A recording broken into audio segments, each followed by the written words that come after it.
Do you stream on a Roku, Fire Stick, Android TV, or Apple TV? Now you can watch 6ABC 24/7 with the 6ABC Philadelphia streaming app. It's a big story on Action. Search 6ABC Philadelphia and start streaming today.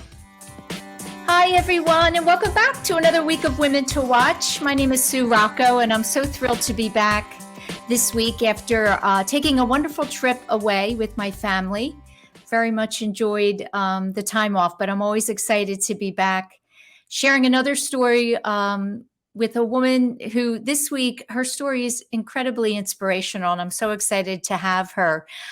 With me in just a moment will be Kate Curran. Kate is the founder of School the World, and we're hoping that everything works out. She's joining us this week from Honduras, where she's doing some great work. Don't forget as well, at the end of the show, you'll hear from Sherry Morrison, our Lifestyle Watch contributor. And Sherry's going to be with Debbie Harding. Debbie is the owner of Air Ventures Balloon Flights in Chester County. So now I'm very excited and honored to welcome to the show Kate Curran, founder of School the World. Kate, welcome to the show. Thank you so much. It's great to see you again.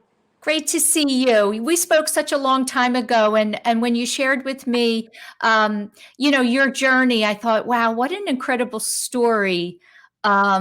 Specifically because you made such a change in your life, and we're going to get into that. But I wanted to kind of open with something that your parents said to you over and over when you were growing up that I think is some of the best advice I've ever heard. They said to you, do something that's not about you and stop complaining, which is great advice for kids. But those simple words, do something that's not about you. That's truly what you're doing today. Tell me a little bit about your mom and dad and how they influenced you to do the service you're doing today. Well, I was one of 6 children. I was the 5th of 6. My father was a public servant most of his life, beginning as a fighter pilot in World War II and later a politician during the Civil Rights era, and I think the last act of his life as a judge.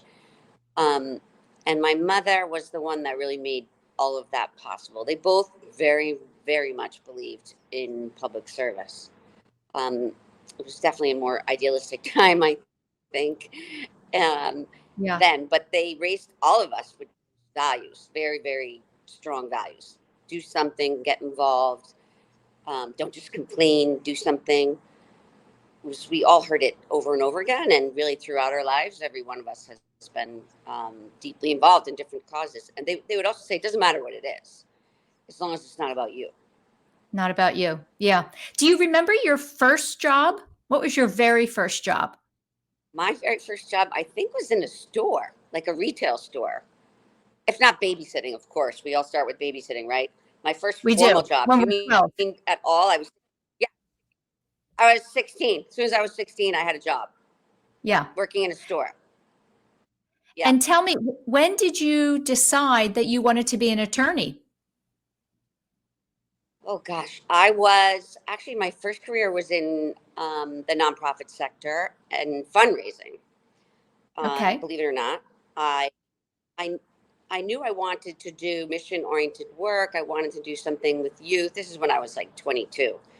And it was really funny because my oldest brother, who was much older than me, was a social worker at one point. And when I was little, I remember my parents really didn't like that. So in my mind, like, oh no, you can't be a social worker. So what can I do? I'm going to learn how to raise money. And at some point I realized I didn't want to just learn how to raise money. And I had a vision way back then. I was like 26, 27, that I wanted to start my own nonprofit someday, and that I needed to get some direct service experience. So I thought, I'm going to go to law school, and I'll go to work for Legal Aid, doing juvenile rights work, and get some, real experience, and then find a way to get some policy experience along the way, and then start a nonprofit in my mind by the time I was 36. And I went to law school, and I ended up on a very, very different path.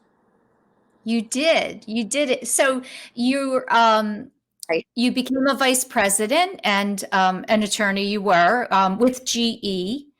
Tell me about those years. I mean, Yeah. that's such a different part of your life than what you're doing today. What was it that was Yeah. beneficial that you've taken with you from that role Uh, to the nonprofit? it was a great opportunity. I learned so much. GE was, at least then, GE was the kind of place where if you are willing to work hard and you love to learn, you could literally keep expanding your portfolio or move from one thing to another. Um, I thought it would be a short-term thing, like just learning, making some money for once for a little while, and Right. I just found it so intellectually challenging. And I started doing straightforward legal work, but also policy work, which is what I was really interested in. And I saw opportunity. I kept seeing opportunities, like, oh, now I want to do legislative affairs at the national level. Now I want to do it at the international level. Oh, now I want to do. GE had banks and they had Community Reinvestment Act responsibilities. Now I want to learn that. I kept seeing things. I kept creating my own job over and over and over again. So I really loved that. I really loved it. I worked with incredibly smart people. You learned so much at GE. At the time, they were really huge on Six Sigma. I resisted it so much as a lawyer, but in the end, it turned out to be one of the best things I ever did. So you just had, you get fantastic experience. And I think it made a huge difference when I went to start School of the World.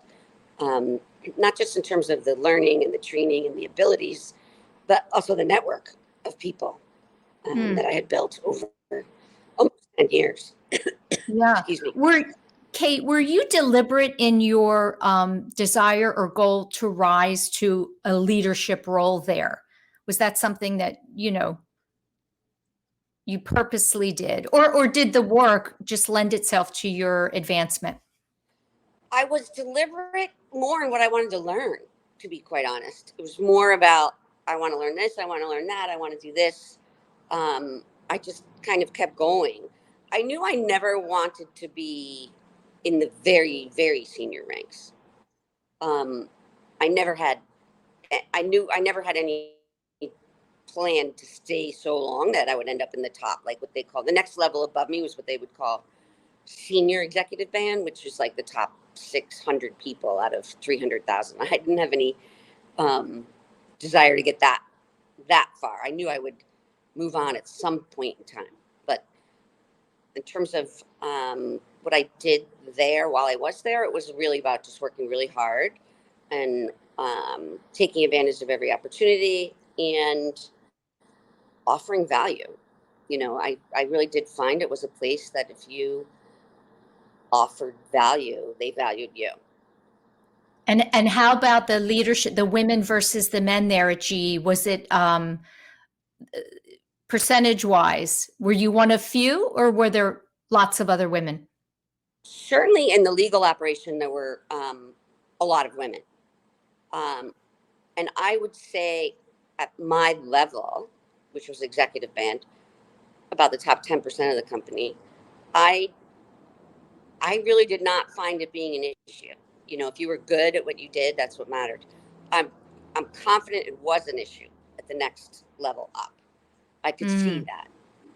Yeah. GE was having a lot of issues with women at the time. There was a huge story on the front page of the New York Times business section one day that said the face of GE, and it was a picture of all the officers of the company, and there was not a single woman, and there was one minority. It really caused quite a stir. So I could definitely see it at that level, but I didn't worry about it because I didn't have a desire to go there. Yeah. But so you look back, and sometimes you don't even realize back at some of the things that happened that today would never even be tolerated. Yeah, no, I think it's important that that we see the progress, right? Opportunities for women to rise wherever they are is what it's all about. In so in But 2007, this is a big part of your life story. You left GE, and it was a I did. very tough time for you. You lost both parents and your brother in a very short period of time. So my first Yeah. question around that, when that happened, was your decision to leave corporate and kind of go do some traveling to figure out your next move? Did that come to you pretty quickly, or was that over time, the decision? It was a little bit of time. I mean, I had started to feel, I guess I always looked at my job at GE as long as I'm getting more out of it than they are, I'm going to stay. As soon as they're getting more out of it than me, um, then it's time to move on. And I was starting to reach that level when my brother suddenly died. And then, my mother got sick, and then my father got sick, and my father died. Um, and at first I was just exhausted, really just exhausted. But my parents were like classic greatest generation public servants. They contributed so much in life that I think we literally, my siblings and I, were all overwhelmed by the response of the community and the public when they died. It was just so overwhelmingly obvious what great lives they had led. And it started to become very difficult to grieve um, people who had contributed so much, and at the same time be in a role where I was feeling like I was on the wrong side of every issue. I was in public policy, I was in the advocacy side, and I was feeling like I'm on the wrong side of every issue. And it started to feel Mm, like climbing Mount Everest, just going to work every day. And so that was wow. really the impetus. I just reached that point where I just said, I just can't do this anymore. And Wow. then I took a little break, and I was trying to catch a breather, and all of a sudden I said, I just have to get out of here. I have to get out of here. I have to leave the country. I can't have another year like the last 2 years. I'm gonna leave. So tell me, what made you decide to go to Argentina? Why there? Out of all the places in the world you could have gone, what brought you there? I chose I'd always wanted to go to Argentina. I'd always really liked the people that I had met from Argentina, but I also, in my mind, I knew it was safe. I was traveling by myself. I'd never done that before. I knew it was safe to go as a woman. I knew it was cheap. And in my mind, I thought, oh, I can afford to go for a month. And then I can come back and figure it all out, what I'm going to do with my life. And a month turned into 6 weeks there, turned into more than a year of traveling around the world on and off. And I actually didn't have a paycheck again for, I think it was 4 years before I had any paycheck Wow. again. And Wow. I still don't make half of what I used to make back then, which Oh, is I'm what I thought. sure. Yeah. So a big change. You learn that you can live with a lot less. Mhm. Um, and you learn what really matters to you and what doesn't. I still love beautiful things, don't get me wrong, but it's just not the same. So, Kate, I think what's remarkable about you, first of all, you're very humble in what you've done and in what you're doing. Um, Many people see poverty and see people that have less and are sad for the moment, wish they could help, and then they go on with their life. And I mean, I love the story of your seeing a school of young children. I believe it was in Argentina, 12 kids sharing a pencil. And that was a kind of a breaking point for you. And you decided, I'm going to do something to help this. Tell me about that day. What was it that struck you so deeply? It was it was it was actually in Tanzania, and it was in May um, of the same year. And I thought, this is crazy. This is unbelievable. At the time, I was kind of allowing myself um, the room to just absorb and not. I was still grieving, to be honest. So I wasn't saying, "What am I going to do with this yet?" I kind of just kept that memory intact. And when I got from that trip, I had a pen in my mailbox with my name on it. like one of those marketing gimmicks that you get all the time and you throw away. And I thought, oh my God, this is so crazy. I would just throw this pen away. And these kids, 12 kids, they were sharing 2 pencils. So I kept that with me. And I saw more as time went on during my travels. I saw so much, it's just incredible. Kids walking in bare feet for miles just to get to school. And I ended my year in Europe. At a certain point, I said, I'm taking the whole year and I'm not gonna worry about anything. And I ended in Europe, and I was getting ready to go home. I knew it was kind of coming to an end in December. I think it was like December 19th. And I woke up that morning and thought, I can do this. I think I can do this. And this wasn't that well defined. I just knew it was something to help the most vulnerable children, the poorest children in developing countries. I always say too, like, I wish more people could take that kind of time and travel, because it really changes your perspective on life. Mhm. You Right. become so grateful. You're so grateful for what you've had, and you find the people that you meet so inspiring, so humbling, that you really believe anything's possible too. You can believe you can do it. You're so energized, so high on life after meeting these amazing people. Yeah. And that's where I started. I can do this. I didn't know how hard it was going to be, but I Yeah. said, I can do this. I think you probably, the network you had built at GE and then your Yeah. experience in business were probably 2 things that you thought, I'm going to tap into this, right? That will help me Yep. create what it is I'm looking for.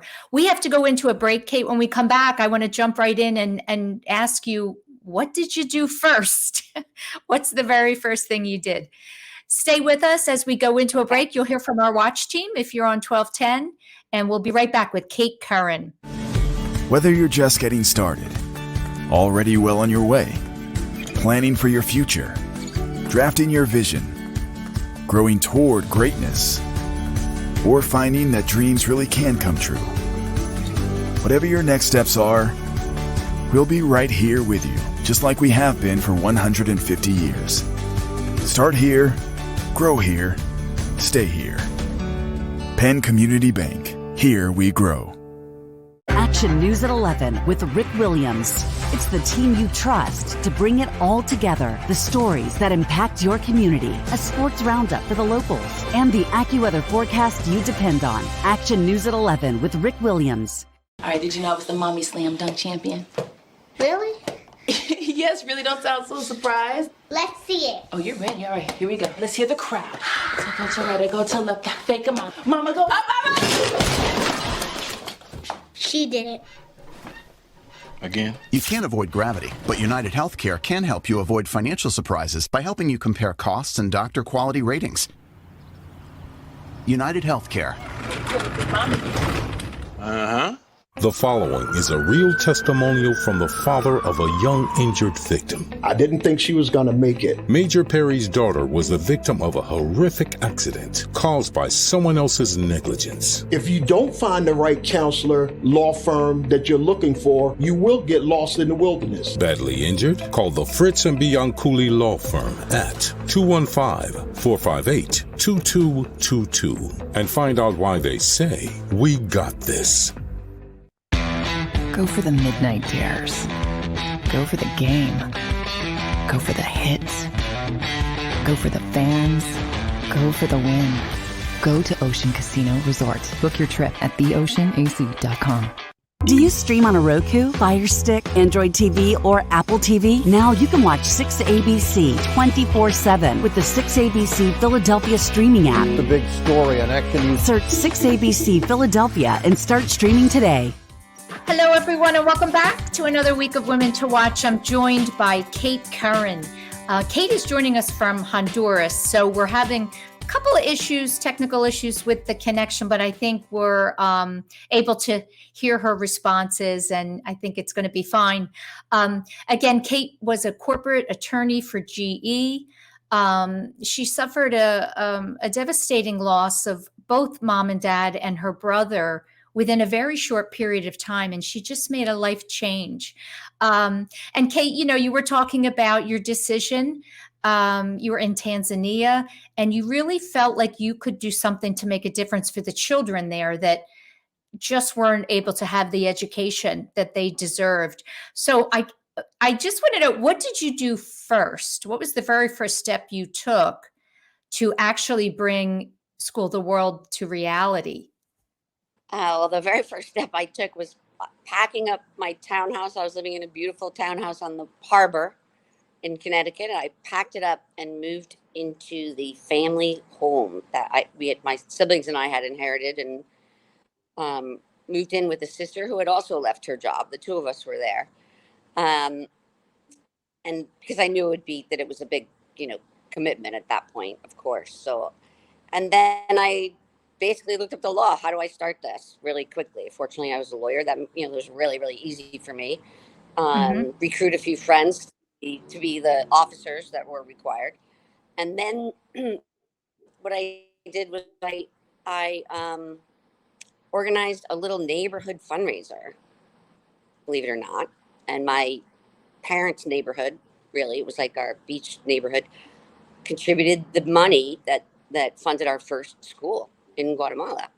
I had written to the CEO of a GE joint venture there, who I knew, and he said, "We'll help you get started. We'll fund your first few projects, and we think you should start in Guatemala and Honduras." And so that's what we did. I had this money also raised from the neighborhood, and I went down, and a friend of a friend of a friend took me to meet the mayor of Chichicastenango, which is rural Guatemala, about 3 hours from the capital. Big, very, very rural. And he started talking about their needs. We need schools. And I said, "Okay, great. How about you pay for half and we pay for half?" And he said, "Great." And I said, "Okay, let's go. Let's go. Show me right now." Wow. It was getting Wow. dark. They took me up. It was beautiful. It was amazing. They took me up this mountain, and it was just amazing to see how these kids were learning. And it was like a shack with dirt floor. There weren't even desks. Kids were sitting on tree stumps. The mothers Wow. came running up the mountain dark to give me gifts, just to thank me for coming and thinking about helping their children. And that was it. Wow. That's how we got started. Were you scared? Is all of the areas that you've been going into, are they safe? Was there any fear on your end for, oh my gosh, where am I? I don't know, this culture. Or were you just absorbed with, and excited, I should say, for building the schools? I I was excited. I was not afraid at all. I should say I don't have a high trigger for fear. I'm not one that is afraid easily of things like Okay. this. Yeah. I'm going to jump to a quote, something that you said. I read, you said, "A quality education can be the greatest asset a child living impoverished can use to create a better future for themselves." I wonder if you can share a success story about any of the kids that comes to mind. Oh, yeah, I do have one in particular. Wendy, when we were first starting to give scholarships for kids to continue past sixth grade, because our focus was primarily primary school, which goes through sixth grade. We went to find this one little girl, and she was already gone. She had gotten on a bus with her friend and gone to Guatemala City. She was 12 years old. They had gone by themselves. She found work in, basically they called it a tortilla making shop. They gave her a cot to sleep on in the kitchen, and she worked 12 to 16 hours a day for $5 a day making tortillas, and was Wow. sending money home, somehow sending money home. So we went to see the parents and spoke with them, and they agreed to let us bring her back, and get her back in school. And so the scholarship was for seventh, eighth, and ninth grade. And at that point, I had lost track of her a little bit. But one day she showed up at our office door in Guatemala, and she had, by herself, already enrolled, found a way to get started in high school, 10th grade. And she just said, "I just need any help you can give me. I would appreciate it so much." And, of course, our team was like, "Kate, I know we don't do this, but can we?" And I said, "No, it's not what we do, but of course we will." Because she had shown Yeah. so much initiative, and I Right. was just so proud of her. her dreams got bigger with every year of education that she got. Yeah. And she finished. She graduated this past year from high school, from 12th grade. And we just gave her a job. She's now working for us. She Oh, I is love helping that. she's working for us. And we're all so happy. Everybody loves her. The team is so grateful to have help in the office. She's helping input data and things like that. She would like to go to college, and she's starting to save some money to be able to do that. And she's just an amazing story to me. And I think about, my goodness, what if we hadn't gone and brought her back? What could have happened to her? Yeah. 12-year-old girl by herself, sleeping in a kitchen. I mean, just incredible, really. Yeah. Well, she's going to have such tremendous insight for you, she is that child, right? And now she's working with you. That's going to be so helpful. It'll be wonderful. That's one of the reasons, of course, that we hired her. Yeah. Kate, let's talk about the numbers, what you've accomplished, specifically around the number of schools, the parents that you've also educated, right? So it's not just the children, it's the community. Where do things stand today? We have built 109 schools. We now work in Guatemala, Honduras, and northern Panama. There's an extremely poor indigenous territory there. We have served, I think it's up to around almost 13,000 kids, 12,000 something. We have trained more than 7,000 teachers. We have really worked extremely closely with the parents. We do parent trainings and empowerment. And it's about 7,500 parents that we have worked that closely with. I think it's around 600 classroom libraries that we have started. And we've actually expanded our programs now. So we recently launched an early childhood program to start earlier, so that kids are ready to learn when they arrive at school. And we have formally expanded past primary school to include lower secondary school through not only scholarships, but we are implementing what is called alternative schools, alternative learning models, where people who had to go to work can continue their education or return to their education by going to school one day a week and studying independently. And in the meantime, in between classes, and I actually just in the last couple of months have been able to go back and visit the two of those centers, and I just was blown away by what I was seeing. I mean, it was just amazing. Mothers and fathers to school, young mothers and fathers together, and telling us about, how all the kids are so happy because now we all do homework together. It's a family. The whole family has homework, or the mother's telling us how their daughter, make ready. Yeah, it's awesome. It's amazing. And I just am so moved by it. It's a whole new area that I hadn't really anticipated. One of the other things that you do, I think, is so smart and great is that U.S. students get to come to you for a week and help. Tell me, what do they say to you about their experience in doing that? They are blown away. That's actually, I'm in Honduras right now with a group of high school students from the U.S. They, and as a group, every group raises enough money to fund the construction of a school building, one or 2 to 3 classrooms and a playground, and that's what they're here doing. They're really blown away. It's life-changing for them. They say, I'm so grateful for my education. I'll never complain about going to an all-girls school again. I can't believe how warm and grateful the people are. I can't believe how close the families are. I'm going to go home and ask my dad if he wants to play soccer. I'm not going to go home and just close my bedroom door. I can't believe how much I have, just unbelievable impact. And sometimes that I never even anticipated. I can see kids who are so stressed out about what school they're going to get into. And all of a sudden they realize, I'm doing just perfectly fine. I'm going to be fine no matter what happens. Right. Yeah. And they get that same, even though they're seeing such, even though they're seeing like heart-wrenching poverty, they have that same, that I talked about, that same like high feeling leaving this experience. It's an incredibly positive experience. And oh, it's funny too. I'm just coming back to me, kids who are like, oh my God, I've never worked so hard in my life, just making the cement and trying to build the things. Like, oh my God, it's really funny. It's so true when you see, you know, the struggles of other people that are severe compared to the things that we complain about. It makes me Right. think every child should go and experience that, and they can do it, right? If they can't go abroad, there's plenty here in the US as well. In the US, well, we work with these kids before they even go on a trip. So we give them seminars about the country, the culture. In Guatemala, we talk about the war. There was a 40-year civil war there. And we also train them in fundraising.